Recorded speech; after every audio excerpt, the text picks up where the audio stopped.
عورت کا مقام اور حاکم کا کردار۔ بسم اللہ الرحمن الرحیم۔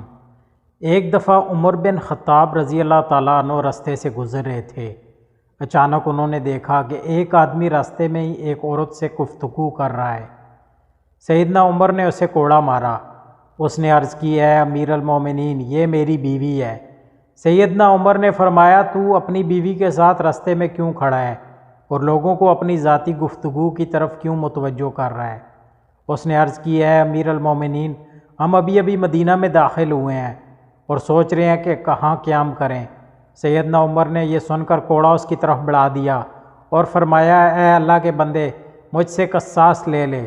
اس آدمی نے کہا، میں آپ کی رضا کے لیے قصاص چھوڑتا ہوں۔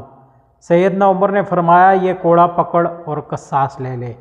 تیسری دفعہ کہنے پر اس آدمی نے کہا، میں نے اللہ کے لیے معاف کیا۔ اب سیدنا عمر رضی اللہ تعالیٰ عنہ نے فرمایا، تیرے لیے اللہ تعالیٰ کی طرف سے یہ کوڑا ثواب کا سبب بن گیا۔ اس واقعے سے دو باتیں بہت اچھی طرح واضح ہو جاتی ہیں۔ ایک، بطور مسلمان میاں بیوی کا رشتہ، تعلق، ان کی ذاتی زندگی، اس میں رازداری اور پردہ داری، اور دوسرا نقطہ، بطور مسلمان حکمران کے غلطی ہونے پر اسی لمحے اس غلطی کا ادراک ہونا اور پھر اس کی تلافی کرنے کی صحیح کرنا۔ قرآن میں اللہ نے فرمایا کہ میاں بیوی ایک دوسرے کے لیے لباس کی مانند ہے، دونوں ایک دوسرے کے جیون ساتھی ہیں، تو ایک دوسرے کی عزت کا، مان کا، وقار کا خیال رکھنا نہایت ضروری ہے، کیونکہ ایک کی عزت کا دار و مدار دوسرے کی عزت پر ہے۔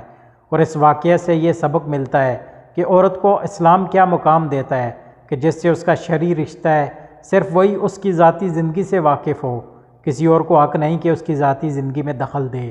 یہاں تک کہ میاں بیوی کو منع کیا گیا کہ اپنی باتیں دنیا کی نظروں میں نہ لاؤ۔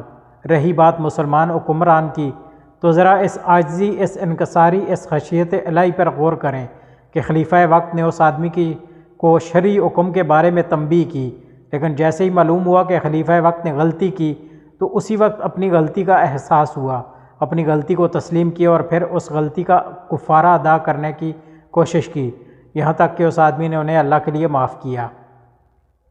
لہٰذا اس واقعے میں ہمیں ایک پورا اسلامی معاشرہ نظر آتا ہے، ایک عام انسان سے لے کر وقت کے حاکم تک۔